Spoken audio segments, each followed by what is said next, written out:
Zagales, zagalas, señores del jurado, yo soy Roberto y os quiero dar la bienvenida a este pequeño canal donde, como sabéis, solemos hablar de cine. Bueno, pues ya hemos pasado la semana de los Oscar, esa gran reunión del mundo de Hollywood en el que se dan los premios a los mejores de la industria en diferentes categorías y que cada año resulta más aburrido y más desconectado de la realidad, premiando a películas a las que se podría denominar cariñosamente como gafapastas y olvidando los éxitos que la gente quiere ver.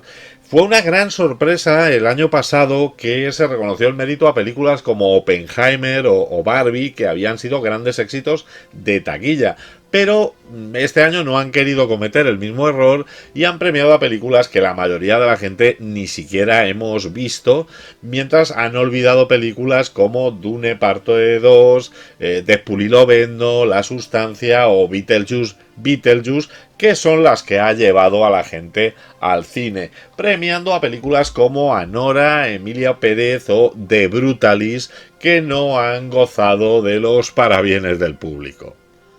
Pero bueno, claro, esa es la fiesta del Hollywood grande, del Hollywood de las grandes producciones. Pero siempre ha existido otro Hollywood, un Hollywood mucho más pequeño en el que los productores y directores, con muy poquitos medios, pero con mucha imaginación, han sido capaces de dejar su huella indeleble en el mundo del cine.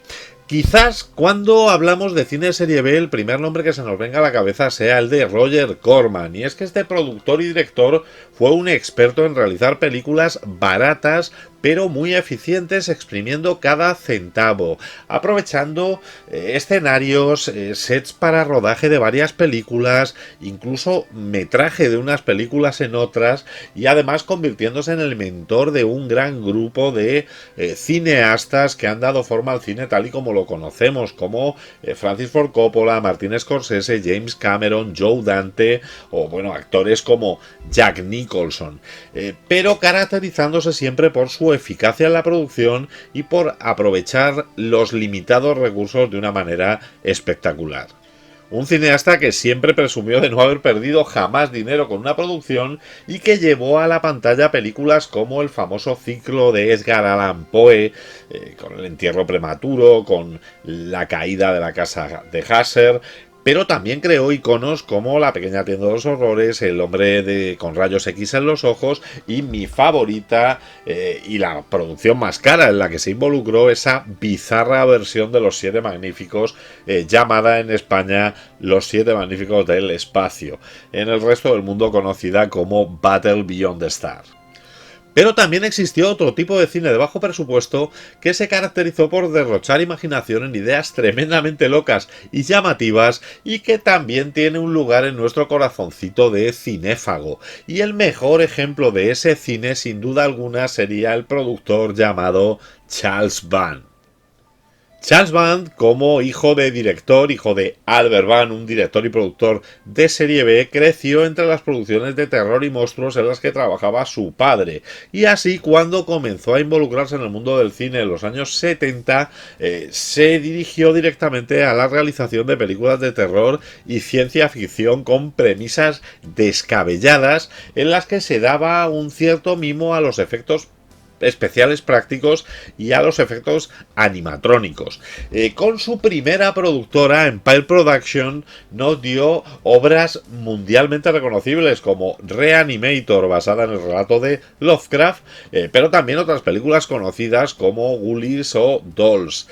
Tras la quiebra de la Empire, porque sí, Corman hacía películas rápidas, económicas y funcionales, pero el gusto de Van por el cine más excéntrico y llamativo hacía que tuviera menos disciplina financiera, creó la Full Moon, que seguiría la misma filosofía y que nos trajo películas maravillosas como El Doctor Mordrid, que ya pasó por este canal, la saga Puppet Master, la saga de Demonic Toys, la saga de Subespecies, algunas de estas franquicias incluso con entregas muy recientes y aún en vigor.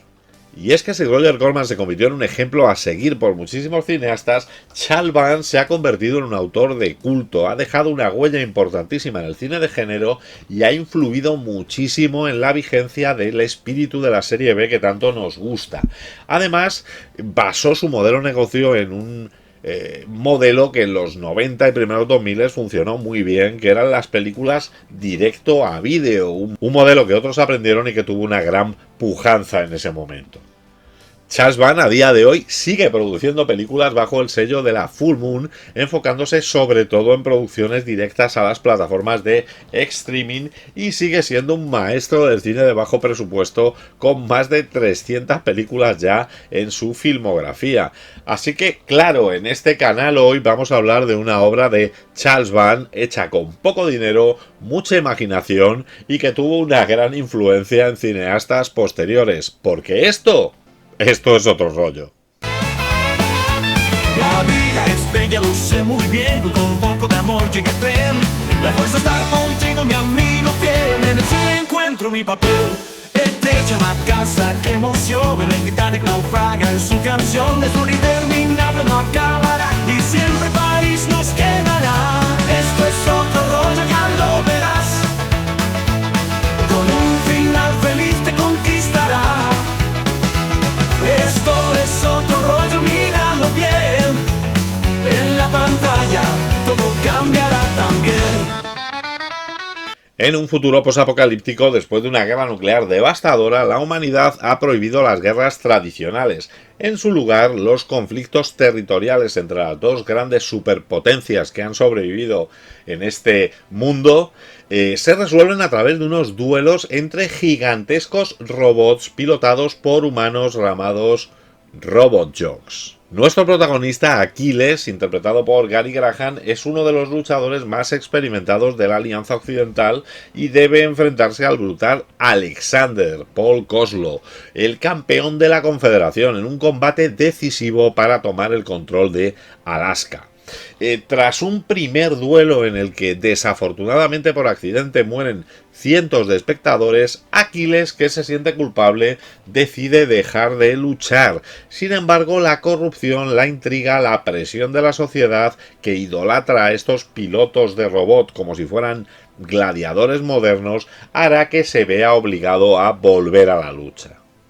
Stuart Gordon, el director de la película, ha dicho en alguna ocasión que él era un gran fan de las películas de robots gigantes, los famosos mechas como Macross, como Transformer o como el primero que conocimos por España, ese Mazinger Z. Esta afición hacía que estuviera esperando impacientemente que algún estudio se decidiera a adaptar una de estas sagas al cine de imagen real, pero esto no llegaba a concretarse. Gordon había firmado con la Empire un contrato para la realización de 3 películas. En esta colaboración había dado vida a la maravillosa Reanimator, uno de los mayores éxitos de la Empire, y a la correcta, aunque un poco infantil quizá para mi gusto, Dolls. Así consiguió convencer a Charles Band para que financiara su película sobre mechas, quedando claro desde un primer momento que esta película al menos se iba a convertir en la producción más cara de la Empire. 9 combates intentará igualar el récord del legendario Dex Conway, el único hasta ahora que ha ganado los 10 combates obligatorios. En esta ocasión luchará por el territorio de Alaska, rico en minerales, petróleo y madera, aparte de otros preciosos recursos naturales. El argumento de la película se basa libremente en la Ilíada de Homero. Así nos va a contar de una manera adaptada cómo el guerrero Aquiles quiere dejar de luchar, pero cuando su amante ropa su armadura y es asesinado durante el combate, deberá volver al mismo. Pero además de esa referencia mitológica, también tenía una referencia mucho más real, y era el nombre de estos pilotos que venía de la película Top Gun. En Top Gun se referían a los pilotos de combate como Fighter Jocks, y dado que aquí en lugar de ser aviones de combate iban a ser robots, se cambió a Robot Jocks. Dadas las prácticas de búsqueda de financiación de Charles Band, lo primero que se hizo fue rodar la escena de apertura y utilizar esta escena para tratar de vender el proyecto a posibles inversores y así conseguir el dinero para financiarlo. Para ello llamaron al experto en stop motion Dave Allen, que era conocido por películas, por ejemplo, como El secreto de la pirámide o Nuestros maravillosos aliados, que tardó 6 meses en completar la escena, quedando la escena realmente perfecta. El resultado es la victoria para la Confederación. Alexander, mantén tu posición.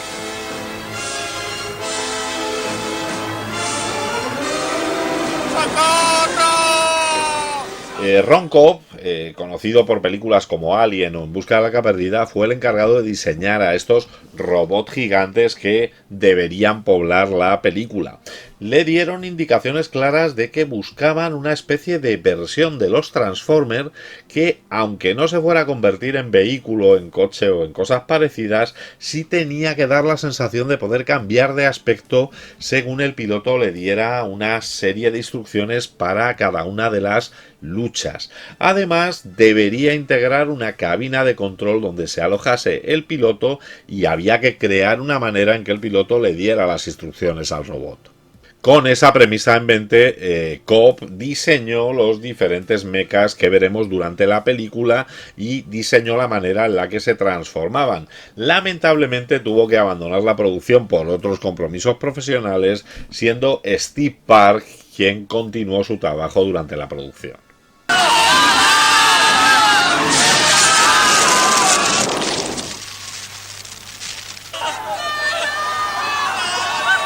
También se empezaron a construir por aquel entonces los decorados en los estudios que la Empire tenía en Roma. Allí se hicieron a tamaño real los pies de los robots y las cabinas de control por el diseñador de producción Giovanni Natalucci. Mientras tanto, Stuart Gordon desarrollaba junto con su colaborador habitual, el guionista Dennis Paoli, varios borradores que no terminaban de convencerle. Finalmente se decidió a llamar a Joe Haldeman, el autor de La Guerra Interminable, que en base al primer tratamiento de Gordon llegó a escribir hasta 6 borradores diferentes del guión. Y aunque Haldeman tiene un buen recuerdo de su trabajo con Gordon, su relación no fue todo lo buena que cabía esperar y tuvieron varios enfrentamientos durante el rodaje de la película. Gordon estaba decidido a rodar una película infantil que pudiera entretener a los adultos que los acompañaban, mientras que Haldeman estaba enfocando su guión a una historia que gustase al público adulto, intentando que la ciencia detrás de los mechas tuviera cierto sentido para que cualquier espectador pudiera disfrutar de la película. Una vez había entregado su guión, Haldeman recibió un nuevo guión reescrito por otra persona y dedicó toda una carta a explicar a Stuart Gordon por qué no debería utilizar ese nuevo guión que le habían proporcionado. El escritor no volvió a saber nada más del tema hasta que en el mes de diciembre de 1986 le llamaron para darle la razón y para pedirle que escribiese el guión final que debería ser rodado. Solamente unas semanas después se desplazó a Roma, se puso a trabajar en el guión que escribió desde cero palabra por palabra. Sin espías habéis dejado morir a 9 tipos, uno tras otro, cuando mi chico ¡Un momento! hubiera cargado ¡Un momento! ¡Nadie ha dejado morir a nadie! Aquiles es el mejor. En febrero del año 1987 se comenzó el rodaje en los estudios de Roma, oficialmente con un presupuesto de $10 millones, aunque el director, Stuart Gordon, siempre ha declarado que solo tuvieron 6 millones para la película. Ya tenían los robots, ya tenían el guión y ahora necesitaban a los actores que los acompañarían. Buscando entre los habituales colaboradores de Charles Band, se escogió a Gary Graham para que diera vida a Aquiles, al protagonista, Anne-Marie Johnson, que daría vida a Athena, Paul Koslo como Alexander, como el villano de la función. Aquiles, quiero que sepas que acabo de aniquilarte. Aquí dentro.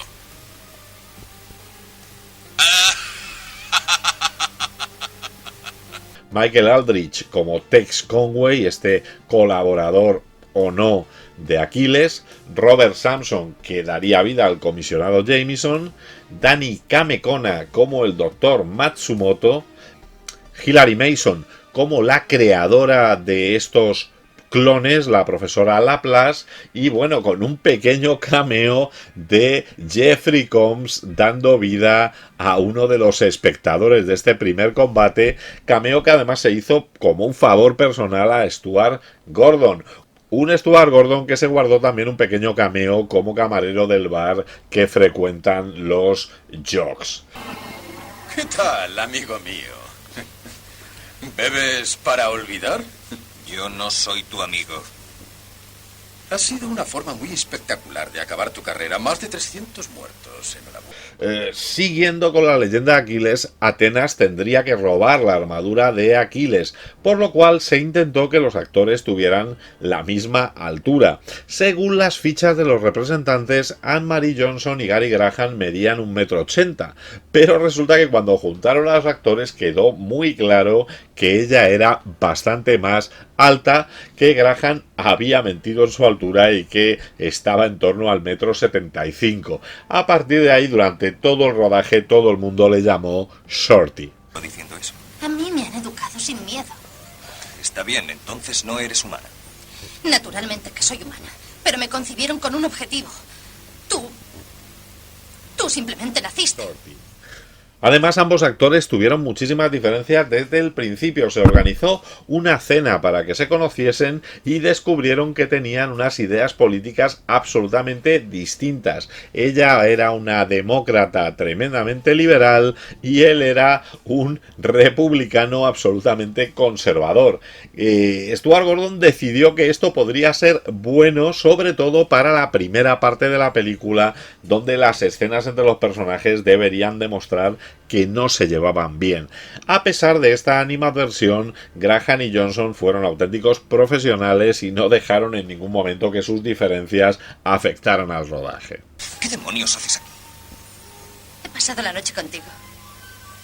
Mira, no me gustaría ser grosero, pero es que quiero decir, ¿hay algo que yo no recuerde? Además, Anne-Marie Johnson tuvo que cortarse el pelo para dar vida a su personaje y entrenar con luchadores profesionales, dado que no tenían presupuesto para stunts y ella misma debería hacer todas las escenas de lucha y de riesgo. La escena realmente más arriesgada de la película fue la conocida como la Sala de la Sacudida, una prueba a la que someterían a Atenas y al resto de estos probetas que están diseñados para pilotar robots, en la que tienen que trepar por una estructura que vibra violentamente y que da descargas eléctricas. Esta estructura fue diseñada también por Ron Cobb según las especificaciones que le daba Stuart Gordon. Una vez rodadas las escenas con los actores, hecho que sucedió a finales del año 87, tocaba el turno de realizar las escenas de los robots, las técnicamente más complejas. Además, se decidió que era mucho mejor rodar las batallas en el desierto de Mojave en lugar de en un estudio, igual que lo habían hecho en la escena de apertura, porque según él, la luz natural le iba a dar a la cámara una gran profundidad de campo y hacía que elementos pequeños cerca de la cámara parecerían enormes, mientras que los otros más alejados parecerían mucho más pequeños dentro del mismo plano, cosa que favorecería el efecto de cara al espectador. Realmente hay que tener en cuenta que para todos estos efectos stop motion, los tamaños de los robots utilizados estaban aproximadamente entre 1,5 m el más alto y 45 centímetros los más pequeños. Se hicieron unas pruebas en los tejados de los estudios Empire, donde demostraron esta teoría de la amplitud de campo y se desplazaron al desierto de Mojave para rodar sus escenas. Estaba previsto en un origen que estas escenas no llevarían más de 3 meses en rodarse, pero finalmente tardaron casi un año en acabar el rodaje. En ese año sucedió de todo, sufrieron tormentas de arena, sufrieron inundaciones, golpes de calor, se rompieron cámaras, se les derritieron películas, casi cualquiera de las cosas que se nos pueda ocurrir que pasen en un rodaje. Y encima, para colmo de males, también recibieron una carta de la productora Orion, o Orion. Bueno, yo la conocía como Orion. Que les amenazaba por demandarles, porque decían que el nombre RoboJox era muy similar a la película Robocop que acababan de estrenar. Para evitar demanda, al final cambiaron levemente el título, convirtiéndolo en este Robot Hawks, con el que fue estrenada. Pero bueno, más desastres seguían ocurriendo, y es que cuando todavía no se habían acabado el rodaje de estas escenas de efectos especiales, la Empire se declaró en bancarrota. Y sí, la historia recuerda a Robot Jox como la culpable del hundimiento de la Empire, pero Gordon ha explicado siempre que en ese momento la película estaba produciendo 11 películas simultáneamente, y de hecho tenían una gran esperanza en que el éxito de Robot Jox le podría dar aire a la productora. La cuestión es que venció un préstamo de 26 millones de dólares en mayo de 1988 con el banco Credit Lyonnais, que, dado el impago, embargó todas las propiedades de Empire, incluyendo la propia película en producción. Epic Production, que era una productora propiedad del propio Credit Lyonnais, se quedó con el control de todas las producciones. Se paralizó el rodaje de todo lo que se estaba haciendo, incluyendo Robot Jox, y solo después de revisar todo lo que había ya filmado se decidió que se podía acabar la película, que sería distribuida por Triumph Films, que tenía un acuerdo con la Epic. Después de esto se pudo filmar las escenas restantes y la película quedó lista para su estreno, 4 años después del inicio de su desarrollo. El problema es que en estos 4 años había caído el muro de Berlín, se había disuelto la Unión Soviética, y esto afectó a Robot Jox, que realmente era un reflejo de la Guerra Fría, y su mensaje de paz entre dos bloques había quedado completamente obsoleto. Bueno, por quedar obsoleto hasta se habían pasado de moda ya los Transformers. La Confederación ha perdido el combate. Y por lo tanto solicito que abandone el Estado soberano de Alaska. El primer lugar en el que se pudo ver la película Robot Jox finalizada fue en el Festival de Cine de Sitges en el año 1989, llegando al final, a la cadena de distribución, llegando a las salas el 21 de noviembre de 1990, 5 años después del inicio de su producción. La película fue un rotundo fracaso comercial y, con los 6 millones que según Gordon había costado, únicamente recuperó $1.300.000. Es cierto que debe decirse que tuvo una distribución tremendamente limitada y que solo se estrenó en 333 salas de los Estados Unidos. Sin embargo, donde sí tuvo un gran éxito fue en su distribución en vídeo doméstico, llegando a estar 3 meses entre los 40 títulos más alquiladas y consiguiendo alcanzar este estatus de culto que aún mantiene hoy en día.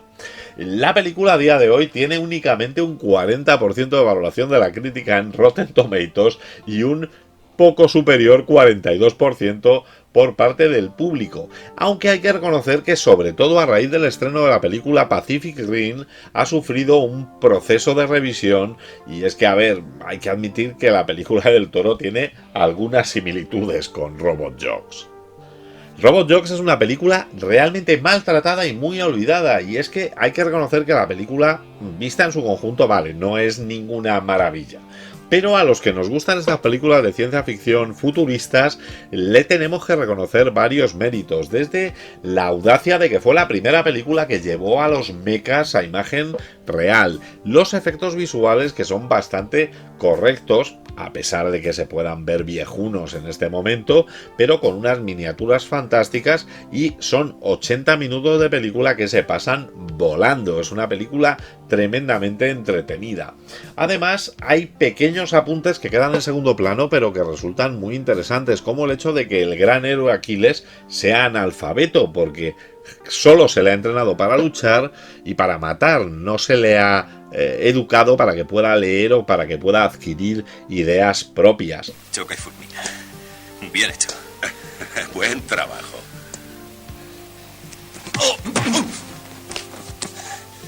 ¿Qué demonios haces? Solo quería probar tus reflejos. Otra idea interesante que no se explota lo bastante es la presencia de póster de prenatal en este mundo futuro y dándonos visibilidad de que los estados están tratando de recompensar a la gente por tener más hijos. En un momento dado la cuñada de Aquiles lo menciona en el breve retiro del protagonista, que dice pues que con 6 niños les dan un piso de 3 habitaciones. El problema es que aquí se acaban sus virtudes. El resto de la película está constantemente utilizando clichés de película ochentera, los cuales empiezan a resultar raros en una película que fue estrenada en el año 90. El villano Alexander es un personaje unidimensional completamente que cumple con esa máxima ochentera de los rusos son los malos. Por otro lado, la subtrama del espía es tremendamente previsible, incluso ya con el ridículo aspecto de Tex y este sombrero vaquero que lleva durante toda la interpretación. Tengo todo el tiempo del mundo. Usted no siempre fue un espía. Hubo un tiempo en que fue como Aquiles, un valiente soldado. Sí, todos seguimos siendo aquello que fuimos una vez. El hombre más anciano. Y bueno, mucho más previsible queda incluso el argumento principal de la película, este hecho de que Aquiles va a dejar de luchar y desde el primer momento no resulta creíble y todos sabemos que tendrá que volver a hacerlo. Además hay escenas que son completamente inexplicables, que son Deus Ex Machina, como por ejemplo la del vídeo del asesinato del Dr. Matsumoto, que se sube automáticamente para que todos lo vean justo en el momento en el que todos están pendientes y deben tener algo de importancia en la trama.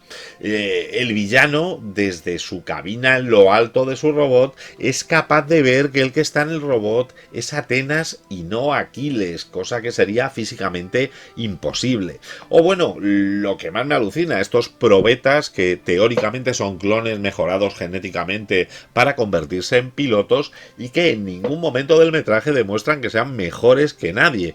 De hecho, hay un personaje, hay un recluta que está únicamente en la película para ser un personaje insoportable y que el prota le dé una paliza. Y bueno, los diálogos, algunos de vergüenza ajena, como este primer diálogo entre Tex y Aquiles con la profesora Laplace. Usaremos su ADN para concebir guerreros más superiores. Se equivoca si cree que va a utilizar mi ADN para hacer probetas. ¿Y por qué en vez de usar métodos artificiales no lo hacemos de forma natural? O la reacción de Graham cuando ve que Atenas está recibiendo una paliza.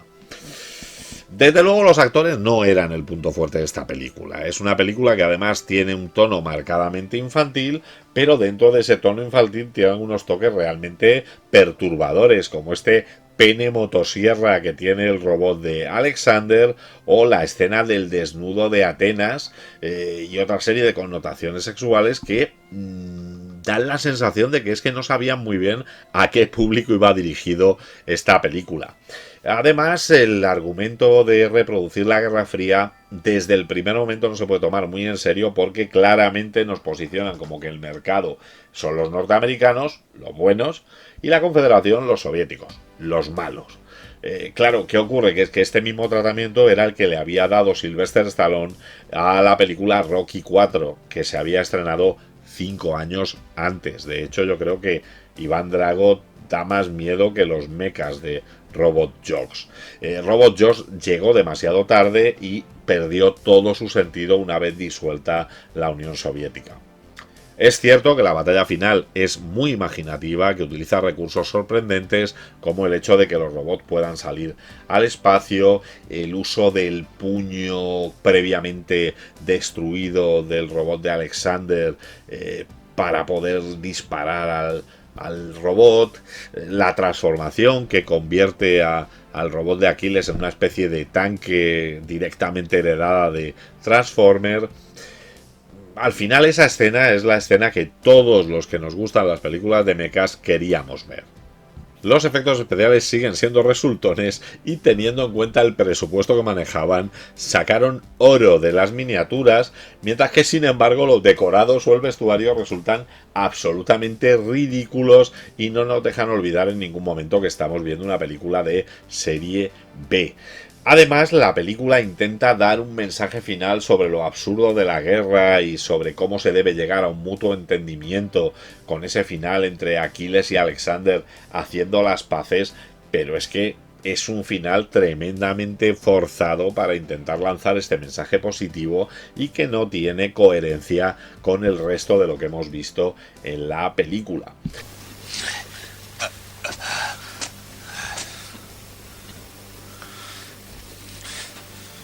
Los dos podemos vivir.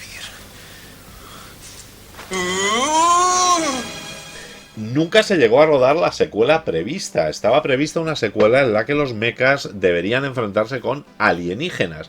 Pero sin embargo, Charles Band, posteriormente en la Full Moon Entertainment, rodó dos películas directas a vídeo de temáticas muy parecidas. Crash and Burn del año 90 también y Robot Wars del año 1993. Estas películas, curiosamente, en un gran número de países fueron estrenadas como si fueran secuelas de Robot Jox, aunque realmente no tenían nada que ver. Y bueno, lógicamente hay que mencionar que en esta película se adelantó a Starship Troopers en el hecho de mostrar una sociedad donde se ha perdido la identidad de sexos y todo es tremendamente igualitario, lo que queda claro en la escena en la que Athena se va a la ducha con el resto de los compañeros. Solo di gracias. Gracias.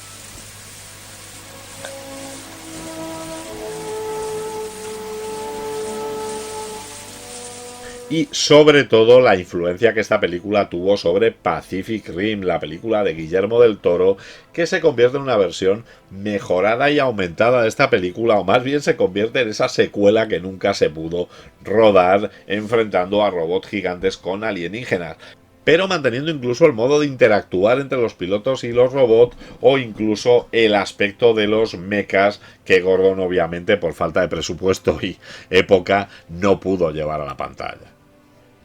Robot Jox es una representación de una serie B sin prejuicios, imaginativa, con unas aspiraciones muchísimo mayores que su presupuesto, algo que ha caracterizado constantemente las obras de Charles Band. Aún así, se le nota una mayor calidad que en la mayoría de los productos de la Empire e intentaba ser más ambiciosa, llegar a más público, aunque pues bueno, los retrasos en su producción no la permitieron brillar como merecía. Stuart Gordon demuestra su buen hacer, consigue dirigir un producto divertido con aspecto de un cómic de imagen real entre robots gigantes a puñetazos, y poco más se le puede pedir a esta película. Y bueno, ¿a vosotros qué os parece Robot Jox? ¿Es una pequeña maravilla o es una mala película del montón? Ponedmelo en la caja de comentarios. Si os ha gustado el vídeo, dadle al like, suscribíos al canal para más contenido como este y no dudéis en pasar por la sección Canales que me enrollan dentro de mi canal, donde encontraréis canales de compañeros que hablan de cine, incluso a veces mejor que yo. Y como siempre digo, parafraseando a Typical, en el próximo programa hablaremos del gobierno. Muy bien amigos, se acaba la semana, los domingos por la tarde aquí partimos pana. ¿Te lo has pasado bien? ¿Aún te quedan ganas? Roberto te cuenta más movidas raras. Esto es otro rollo, ahora a la cama, a dormir, a ver cine o haz lo que hagas. Dentro de 7 días otra pasada con más pelis guapas para analizarlas. Esto es otro rollo, verano, invierno. Esto es otro rollo, aquí siempre despierto. Esto es otro rollo, lo estás sintiendo. La semana que viene hablaremos del gobierno.